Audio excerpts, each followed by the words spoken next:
¿Qué tal? ¿Cómo están? Muy buenas noches. Un placer saludarles. Soy Fernando del Rincón. Bienvenido a Conclusiones. Mitos y realidades de Evo Morales, la caída de una dictadura. Ese es el nombre de una conferencia de la activista boliviana Alejandra Serrate, o también conocida como la comandante Ale. Hay quienes le dicen así. Alejandra estuvo en mi país, en México, al mismo tiempo que Evo Morales se encontraba asilado. Y la intención de Alejandra era contar su versión de lo ocurrido en Bolivia durante el gobierno del expresidente Morales. Pero, según nos cuenta la comandante, fue censurada. ¿Por quién? ¿Por qué? ¿Y qué hizo ella? Bueno, pues estaré platicando con Alejandra Serrate más adelante en este Conclusiones. Además, estaremos hablando de México, en donde desde el gobierno del presidente Benito Juárez hay una separación entre la Iglesia y el Estado, un Estado laico. Pero hoy, más de 150 años después, desde la bancada del partido del gobierno en el Senado, Morena, hay una propuesta que pretende cambiar partes de esta relación entre la Iglesia y el Estado. Es la reforma integral a la ley de asociaciones religiosas y culto público. ¿Qué propone y qué es lo que dice la Iglesia? Se lo voy a explicar más adelante en este Conclusiones. Pero antes, mire usted ahí en pantalla, en grande, falso. En Bolivia, el Hotel Cortés aclaró a través de sus redes sociales que el comunicado, que incluso se lo presentaba yo hace una semana, la semana pasada, en el que se hacía referencia a las declaraciones, o este lunes, si no estoy equivocado, en ese comunicado que dice falso, se hacía referencia a las declaraciones del ex líder cívico Luis Fernando Camacho en este programa sobre la o las grabaciones de audio con Marco Pumari, líder cívico potosino. En fin, que el comunicado publicado no era el suyo, no era del hotel. Y asegura en su comunicado oficial, el que está del lado derecho, que fue enviado a esta producción, que, esto es lo que dice, este sí es de ellos. La privacidad, reserva y confidencialidad están garantizadas para todos sus clientes. Que en sus salones no hay equipos de grabación audiovisual de ningún tipo. Y que su comunicación institucional solo se emite a través de sus cuentas oficiales. Ahí está esta importante aclaración del comunicado del Hotel Cortés. Le repito lo que acabo de decirle, lo que se lo voy a repetir. Eso es lo único que ha declarado el Hotel Cortés. La privacidad, reserva y confidencialidad están garantizadas para todos sus clientes, que en sus salones no hay equipos de grabación audiovisual de ningún tipo y que su comunicación institucional solo se emite a través de sus cuentas oficiales. Cualquier otro comunicado que usted vea es falso y con malas intenciones. Hacemos esta aclaración a solicitud del propio hotel. Así que bueno, damos paso entonces a nuestro primer tema. Nos vamos con Bolivia.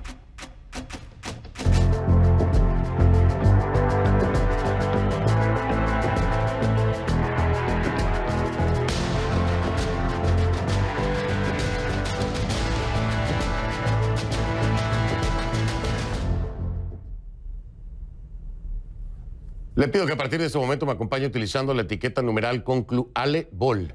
El hashtag es conclualebol, numeral conclualebol, Ale de Alejandra, Bol de Bolivia. Sus comentarios, por favor, con esta etiqueta conclualebol, a mi cuenta en Twitter, @soyfdelrincón, @soyfdelrincón. Esa es la cuenta en Twitter, conclualebol, es la etiqueta. Durante una rueda de prensa en Buenos Aires, le voy a contar, el expresidente de Bolivia, Evo Morales, dijo que desde Argentina aporta a la campaña del MAS de cara a las nuevas elecciones generales que se realizarán en Bolivia en el 2020. Morales aseguró que hacer política es su derecho y que volverá a Bolivia. Escuche.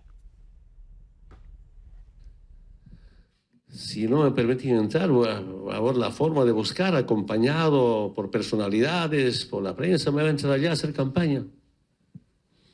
No tengo miedo a la detención. Tantas veces he detenido, procesado.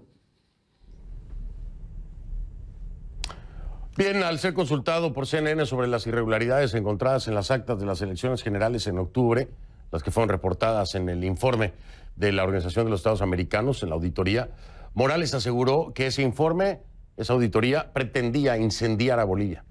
También vinculó el informe con las muertes registradas en Bolivia durante las protestas que desataron las denuncias de fraude electoral y su renuncia a la presidencia. Esto fue lo que dijo. Y en su informe tampoco dice que hay fraude.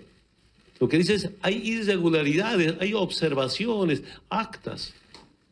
Por eso hace un momento dije, de los 226 actas observadas, si son actas observadas, debe haber nuevas elecciones de esas actas, de acuerdo a las normas. Pero no. Aunque todos los votos pasarían a la derecha, igual ganamos en la primera vuelta. Bueno, hay una palabra muy importante en esa auditoría, en ese informe de la OEA, ¿no? Dolosas. Dolosas. Irregularidades dolosas. Agréguele el dolosas. Es decir, que fueron con mala intención, con el objetivo de alterar. Y de ahí es una vinculación directa con el fraude. Hay que explicárselo a Evo Morales. Dolosas. Y cuando es algo doloso, también en el ámbito legal, en el ámbito penal, en el ámbito judicial, tiene un peso que debe ser investigado. De ahí es que se vincula con el fraude. No fueron irregularidades, así nada más sueltas, irregularidades, no. Hay dolo. De acuerdo al informe de la propia OEA, que quede claro. Entonces, esa palabrita hay que agregarla cuando se hable del tema, ¿no? Esto es muy importante, hace una gran diferencia. Mientras tanto, el presidente de Estados Unidos, Donald Trump, aseveró en su cuenta de Twitter que respalda al gobierno de Yanine Áñez. El mandatario escribió: apoyamos a Yanine Áñez en Bolivia en su labor de asegurar una transición pacífica democrática a través de elecciones libres. Esto es Donald Trump, ahí está en su cuenta. Denunciamos la persistente violencia y a aquellos que la provocan dentro y fuera de Bolivia. Estados Unidos está con la gente de la región por la paz y la democracia. Por supuesto, la presidenta interina respondió: agradecemos el respaldo del presidente de los Estados Unidos, Real Donald Trump, su cuenta de Twitter. Nuestra labor es pacificar nuestra patria y convocar elecciones, así como lo ha manifestado la ciudadanía. En este intercambio de tweets, mientras Evo, en contraste, declara lo que ya escuchó allá en Argentina. Ahora, de toda esta encrucijada hay muchos personajes, ¿no? Hoy vamos a hablar con Alejandra Serrate. Ella es una activista, cofundadora de la plataforma Resistencia Femenina. Alejandra la han invitado varias veces a dar charlas sobre Evo Morales en varias localidades de México. Sin embargo, la activista dice que le han cancelado estos eventos, se los cancelaron, y denuncia que la razón fue censura. ¿Con qué argumento? El argumento de que eran temas que afectaban o que era crítica al gobierno de Andrés Manuel López Obrador. Sin embargo, uno de los sitios donde iba a hablar, la Universidad Latina de América, en Morelia, publicó un mensaje en su cuenta de Facebook diciendo que la cancelación del evento se debía a problemas técnicos. Nosotros también contactamos al Instituto de Hermosillo y al Colegio México, otros dos centros educativos que menciona precisamente Alejandra Serrate. Nos dijeron que nos iban a enviar un comunicado, una respuesta, alguna declaración. Hasta esta hora seguimos esperando. No nos han dado ninguna respuesta, ninguna declaración, ni nada de nada. Así que bueno, cuando quieran, aquí los esperamos. Pero eso fue lo que nos dijeron, Un poquito tarde ya, son las 10 de la noche, al menos aquí, en la costa este de Estados Unidos. Vamos a hablar con Alejandra Serrate, mi primera invitada de esta noche.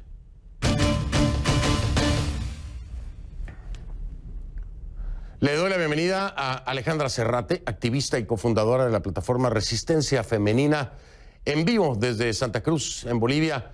Alejandra, buenas noches, bienvenida y gracias por aceptar estar aquí en Conclusiones.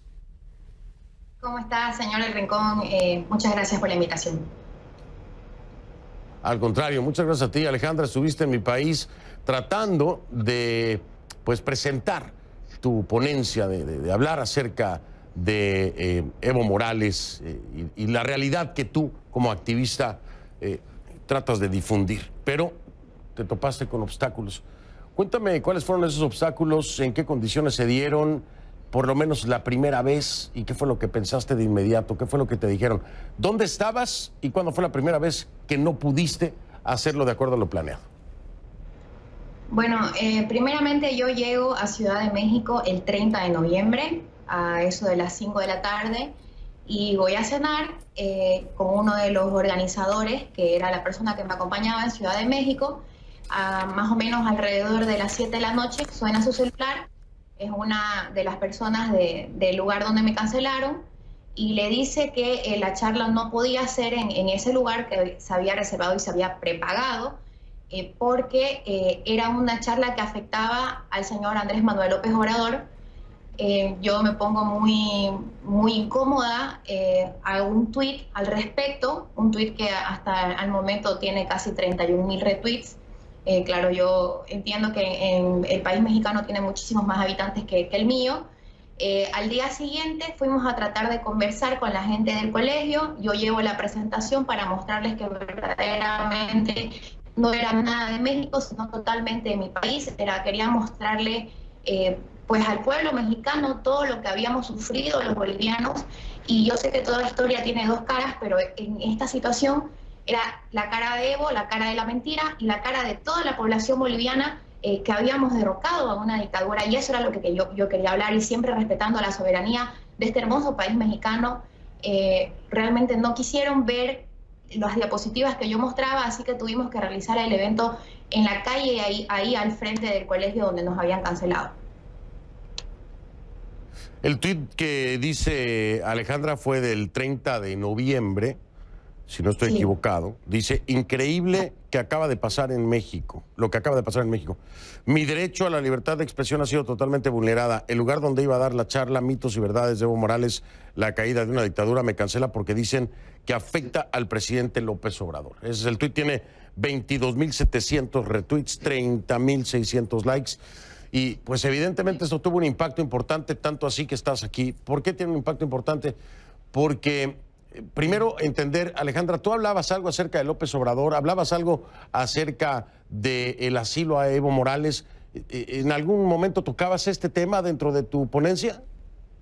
Sí, en algún momento dentro del tema, ya en lo último, hablo acerca de cómo entra el avión mexicano a mi país y se llevan pues al expresidente, el señor Evo Morales. Pero hablar del señor Manuel López Obrador, porque soy muy respetuosa de las leyes de México y es un país fabuloso, hermoso, y creo que todas las personas tenemos que respetar las leyes a los países que vamos. Yo estaba amparada en la Constitución mexicana, prohibida, digamos, de hablar de asuntos políticos internos del país mexicano. Así que no toqué el tema de Andrés Manuel López Obrador, ni lo que pensaba acerca de su política hasta el sol de hoy incluso, ¿no? Entonces, en ningún momento se estaba violando la soberanía del país en la charla, en la plática, en la ponencia de Alejandra Serrate, porque no se hablaba de la política de asilo para Evo Morales por parte del presidente Andrés Manuel López Obrador. Sin embargo, en esta oportunidad que estamos hablando, en ese momento en el que estamos hablando, te dicen que lo afecta a él, que era un tema que lo afectaba directamente a él. ¿Cómo lo interpretas tú, Alejandra, y por qué crees que lo perciben así? ¿Te dieron alguna otra explicación? ¿O cuál fue tu conjetura? ¿Cuál fue tu conclusión sobre eso? Bueno, esta fue la explicación que me dieron justamente en Ciudad de México.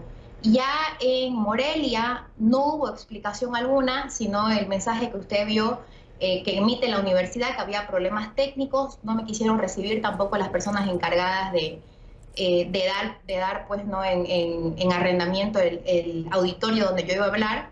Y en Hermosillo dijeron que se había caído el techo, literalmente.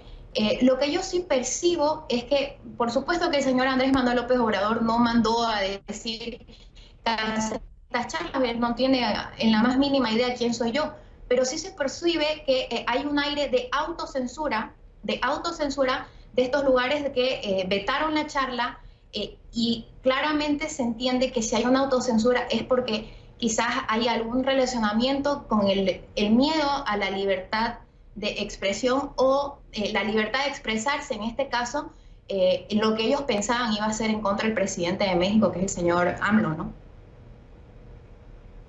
Dímelo abiertamente, Alejandra, ¿te sentiste censurada en esas ocasiones? Abiertamente, censurada por una vinculación con el gobierno de Andrés Manuel López Obrador.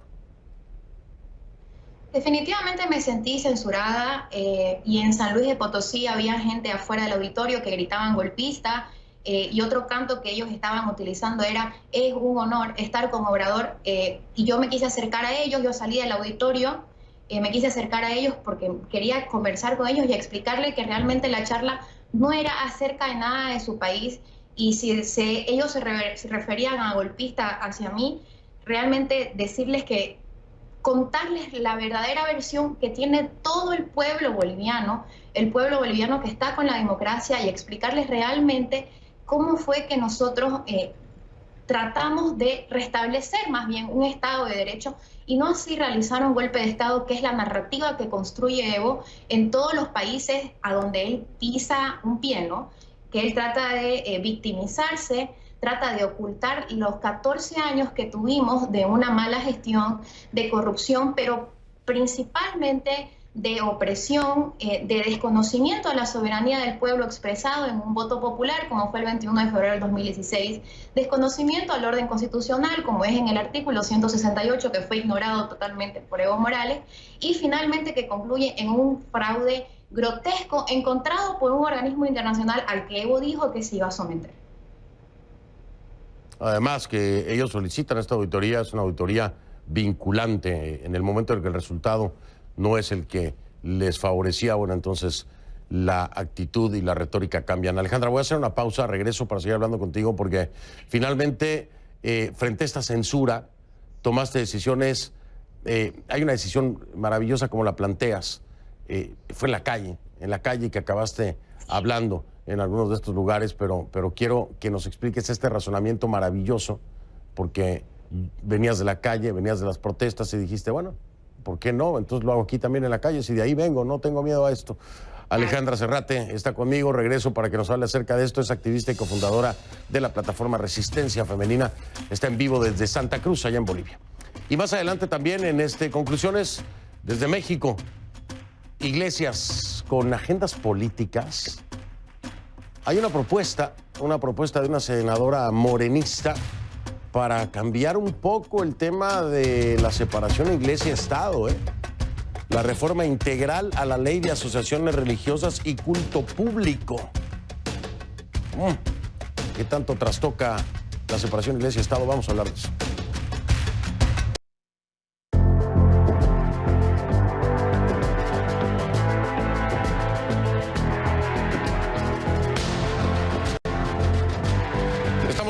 Con Alejandra Serrate, activista y cofundadora de la plataforma Resistencia Femenina, en vivo desde Santa Cruz, en Bolivia. Alejandra, finalmente en los lugares donde no te permitieron presentar tu ponencia, de acuerdo a lo planeado, es decir, en un salón o en un lugar adecuado, y te quedaste ahí en ascuas, tomaste una decisión. Fue una decisión de decirlo en donde sea y como sea necesario. Cuéntame un poco acerca de ese momento. ¿Qué fue lo que pasó?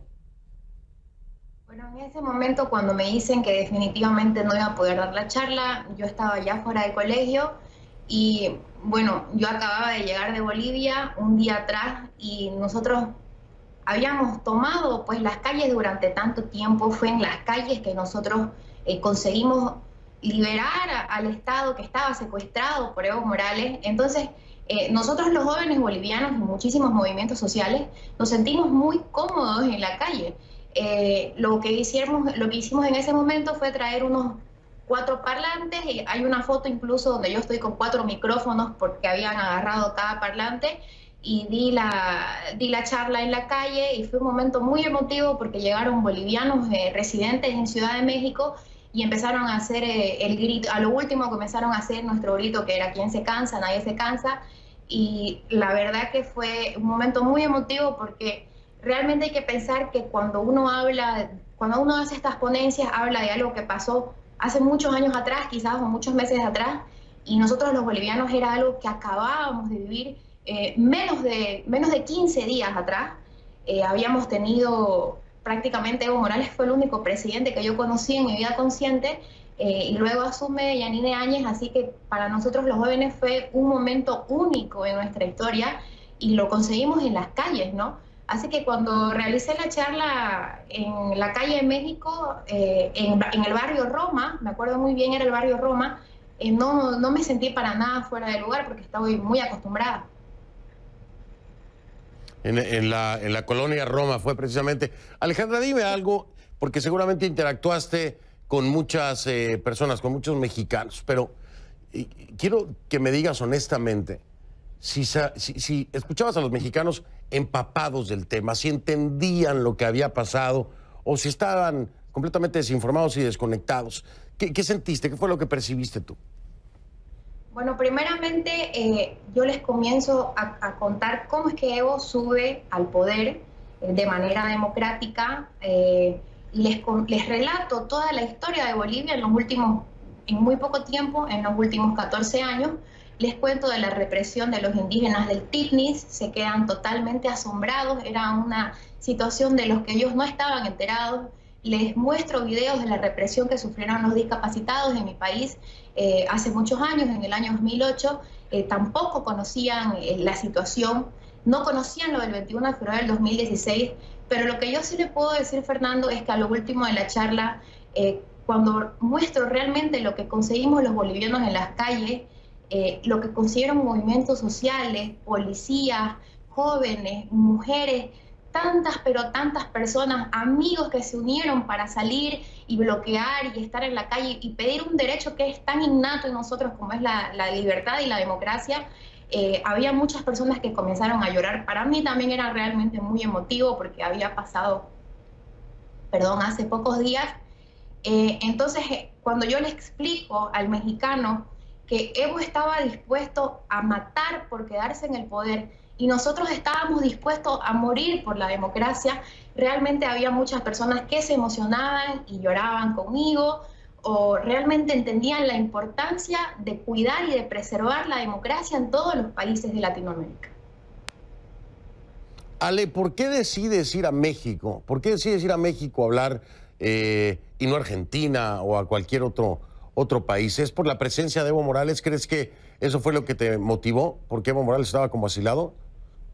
Totalmente. El momento que yo veo que Evo Morales sale del país y que en este país hermoso que es el país mexicano tiene el mismo aparato comunicacional y la misma amplitud para llegar a tanta gente que lo tenía en Bolivia, porque el Ministerio de Comunicación en mi país era uno de los 3 ministerios con mayor presupuesto, y yo recibo la invitación de una persona totalmente desconocida.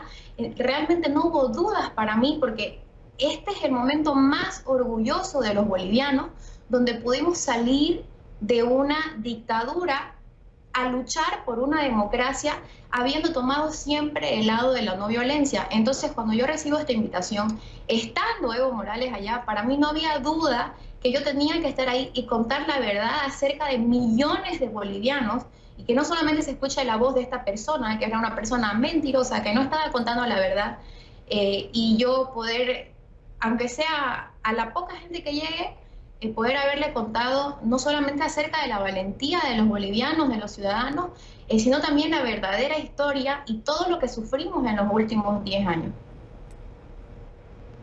Ale, la última pregunta. ¿Vas a hacer lo mismo en Argentina? ¿Tienes pensado ir a Argentina o no? Ahora tuve una entrevista con el señor Carlos Valverde en la mañana cabalmente, y él me dijo que tenía los contactos para hacer lo mismo en Argentina. Lo cual, si se presenta la oportunidad, yo estaría contentísima de ir, porque realmente creo que es necesario destruir la narrativa que construyó Evo Morales en los últimos 10 años a nivel internacional. Nosotros prácticamente estábamos en una isla donde nuestros gritos eran ahogados por el aparato comunicacional que había construido Evo Morales alrededor del país. Entonces, todos los bolivianos en el extranjero que también se organizaron en esta revolución, que no viene solamente en los últimos, digámoslo así, 2 años, sino son 10 años que personas defensoras de los derechos humanos, movimientos sociales, grupos que nacieron hace tanto como Me Comprometo con Bolivia, Se Prendió el Mechero, Resistencia Femenina, Ríos de Pie, comparsas, grupos de amigos, familiares, colegas que se unieron para tratar de recuperar la democracia, no puede quedar es solamente una historia que va a ser escrito para nuestros libros acá en Bolivia,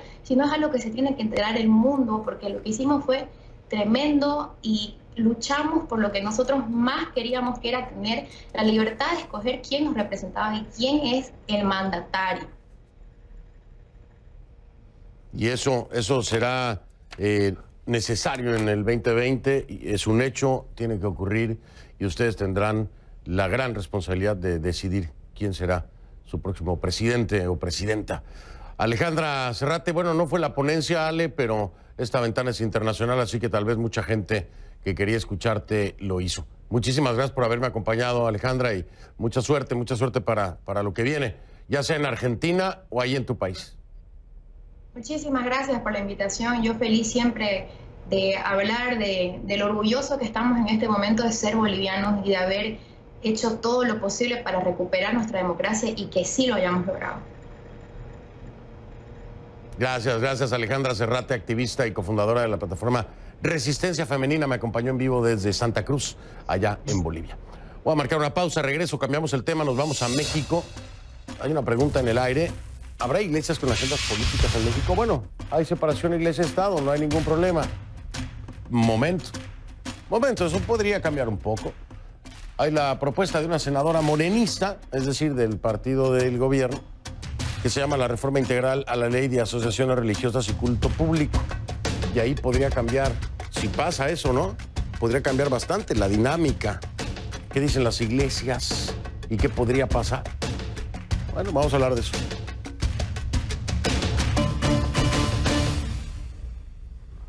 Le pido que a partir de ese momento me acompañe utilizando la etiqueta numeral Conclu Iglesia Estado.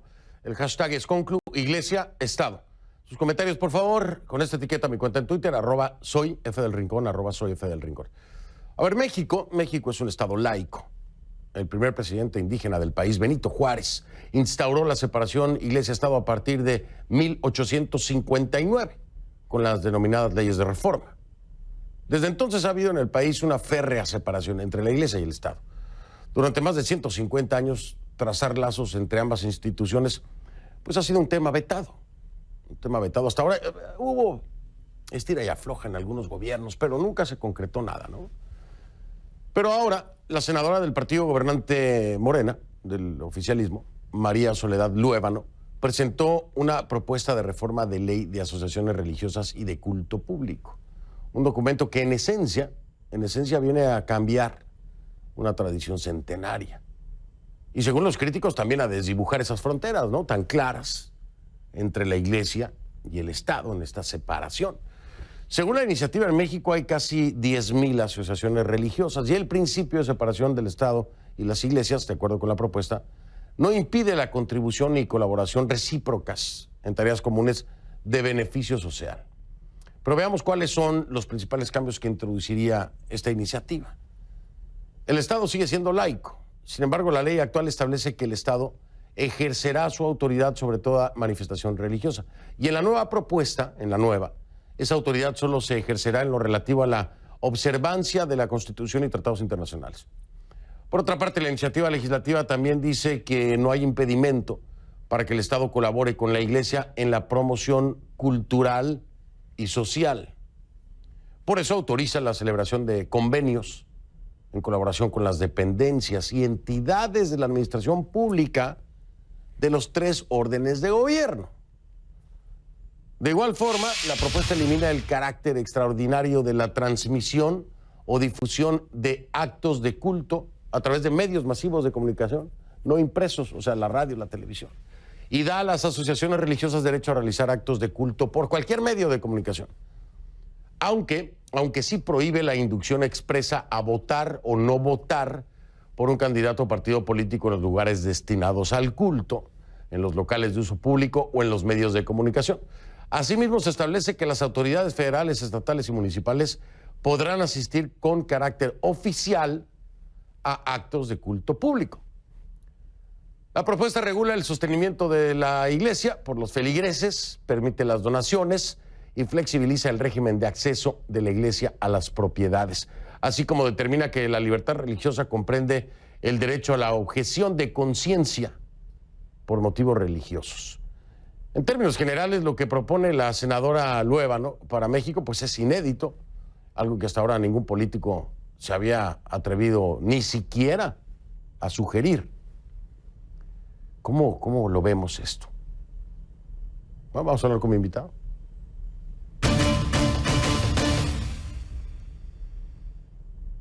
Le doy la bienvenida a Alfonso Zárate, politólogo y presidente de Grupo Consultor Interdisciplinario, en vivo desde la Ciudad de México. Alfonso, buenas noches, bienvenido, gracias por acompañarme.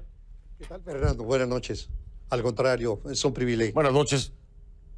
Al contrario, el privilegio es mío. Alfonso, dame tu primera impresión acerca de esta propuesta que está planteando la reforma integral a la ley de asociaciones religiosas y culto público por parte de María Luébano. Es muy interesante, pero al mismo tiempo cambia completamente la dinámica de aprobarse entre Iglesia y Estado. ¿Qué opinas acerca de esto? Yo creo que en principio es una iniciativa muy preocupante porque, como lo has señalado, implica un retroceso de 150 años en la historia de este país.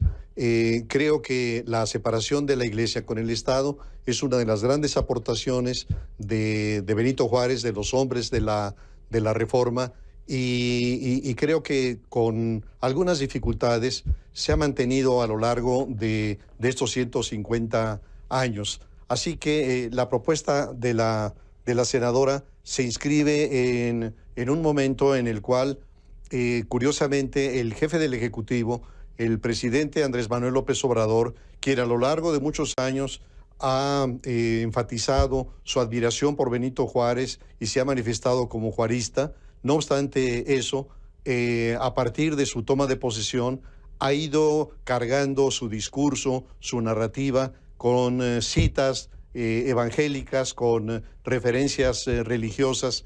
Así que yo creo que la propuesta de la senadora Luébano se inscribe precisamente en este contexto de un presidente de la República que ha estado, yo diría, contaminando su discurso, sus palabras con referencias religiosas. Y eso me parece muy, muy preocupante y me parece una postura muy, muy retrógrada para un país que vivió durante algún tiempo incluso la guerra de reforma, y que vivió también en el periodo de 1916 a 28, la guerra cristera, y que ha conocido la adversidad que implica este intento de grupos religiosos en aquel momento de la Iglesia Católica de imponerse sobre la autoridad civil.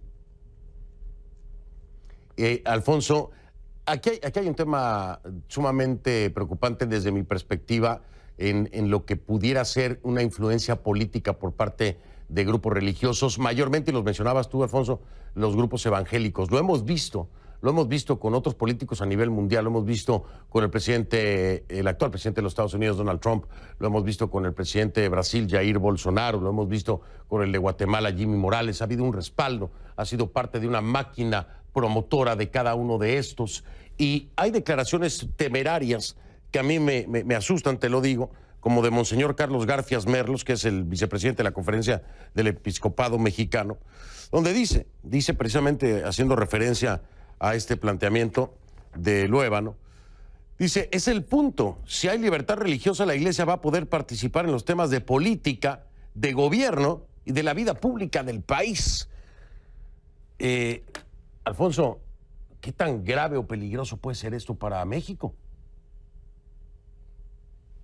Sin lugar a dudas, a mí me parece que implica un enorme riesgo. Creo que este tema, que parecía saldado en el siglo antepasado, alrededor de 1850, fue recuperado en la Constitución de 1917. Y a mí me gustaría recordar los formidables debates en el Congreso Constituyente de Querétaro entre quienes sostenían una propuesta de constitución, digamos, muy tolerante respecto a las iglesias, y el otro grupo que reclamaba el respeto a la laicidad del Estado mexicano. Por ejemplo, se abordaba el tema de la educación religiosa, y los legisladores que estaban a favor de esta educación decían que había que respetar el derecho de los padres para educar a sus hijos en sus propias convicciones religiosas. Y por otro lado, los legisladores que se opusieron a esta postura afirmaban que por encima del derecho de los padres estaba el derecho de los niños a recibir una educación de acuerdo a los avances científicos. Y en esa medida, en la Constitución de 17, se estableció el carácter de que toda la educación sería laica. Yo creo reconocer que incluso en la Constitución de 17 había algunos principios que eran claramente anticlericales, que se podrían explicar en gran medida por el papel que la Iglesia Católica había jugado en la historia de México, porque la Iglesia Católica le había dado la bienvenida a Maximiliano de Habsburgo, porque la Iglesia Católica había sido la gran aliada del porfiriato y de las clases pudientes de esa época, de tal manera que los revolucionarios tenían agravios en contra de la Iglesia Católica. Pero todo esto de alguna manera se transformó en el gobierno de Carlos Salinas de Gortari. Salinas de Gortari se atrevió a reformar algunos de los artículos constitucionales que limitaban excesivamente a la Iglesia Católica. Significativamente el artículo 130, yo recuerdo que en el texto original el 130 establecía lo siguiente: esta Constitución no reconoce personalidad jurídica alguna a las corporaciones religiosas denominadas iglesias. Entonces, es cierto que, digamos, durante mucho tiempo hubo un sentido anticlerical que se ejerció en una antigua ley de cultos que se aplicó en el periodo del presidente Calles con un enorme rigor y que tuvo como respuesta precisamente la guerra cristera, que costó aproximadamente 80,000 vidas. Por eso me parece tan preocupante que a estas alturas haya una senadora de Morena, el partido en el poder, pero además zacatecana, es decir, una senadora paisana de Ricardo Monreal, que es el coordinador parlamentario del grupo de Morena, que es mayoritario en el Congreso. Creo que no hay que desestimar y qué bueno que pongas el foco en la atención a esta iniciativa, porque por el momento va a pasar a comisiones para ser dictaminado, pero creo que debe haber un enorme debate público y que es importante que las voces más conscientes pongan un freno a este intento de retrotraer al país siglo y medio. Ya ha sido turnada a 2 comisiones dictaminadoras que también además presiden senadores de Morena, del partido del gobierno. El debate va a empezar en enero precisamente, y ya que mencionabas a Ricardo Monreal, bueno, el mismo secretario general de la Conferencia del Episcopado Mexicano, que es Alfonso Miranda Guardiola, ha dicho que esto es con el senador Ricardo Monreal del partido Morena, quien convoca a la Iglesia y otros grupos religiosos para esta propuesta de ley secundaria de asociaciones religiosas. Déjame marcar una pausa, Alfonso. Te voy a dejar la pregunta en la mesa. ¿Le ves algún trasfondo a esto? Porque es completamente contradictorio, va en contrasentido de lo que ha venido mencionando en su retórica Andrés Manuel López Obrador, sobre todo en referencia a Benito Juárez. ¿Pero tú le ves algún trasfondo a esto? ¿Hay alguna intención ulterior que no nos estamos dando cuenta? Me lo dices después de la pausa, si te parece, en tu interpretación. Es Alfonso Zárate, politólogo y presidente de Grupo Consultor Interdisciplinario desde la Ciudad de México. Regreso con él. Alfonso Zárate, politólogo y presidente de Grupo Consultor Interdisciplinario, está en la Ciudad de México. La pregunta que le hacía antes de ir a la pausa es si esta propuesta de reforma le ves algún trasfondo en el ámbito, no sé, en qué ámbito, en el ámbito social, político, para esta cuarta transformación. ¿Qué opinas acerca de esto, Alfonso?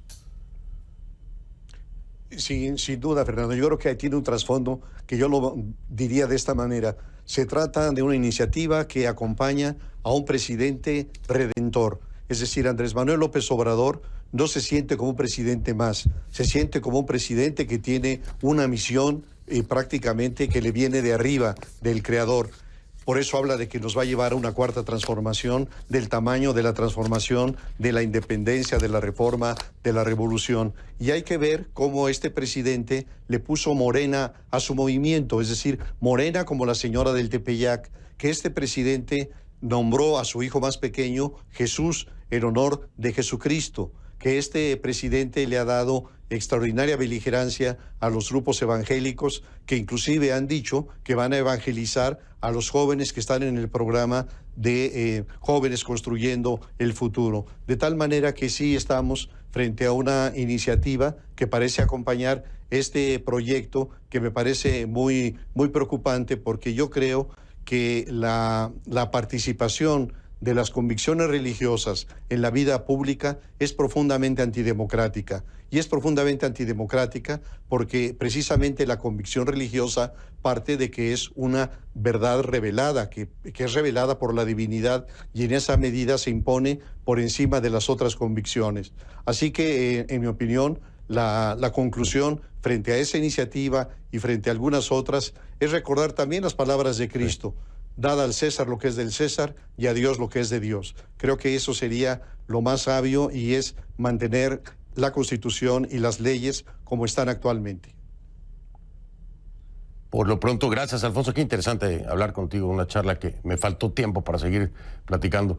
Pero lo importante aquí también, y se lo digo, es darle visibilidad a esto para que los mexicanos sepan qué se está haciendo y qué es lo que se está proponiendo, porque creo que todo el mundo estaba muy ocupado con el TEMEC mientras hacían esto. Gracias, Alfonso Zárate, politólogo y presidente del Grupo Consultor Interdisciplinario. Un enorme gusto. Buenas noches, Alfonso, mil gracias. Gracias, un gusto. Buenas noches, Fernando. Muy amable. Gracias. Hago una pausa. Soy Fernando del Rincón, buenas noches. Gracias.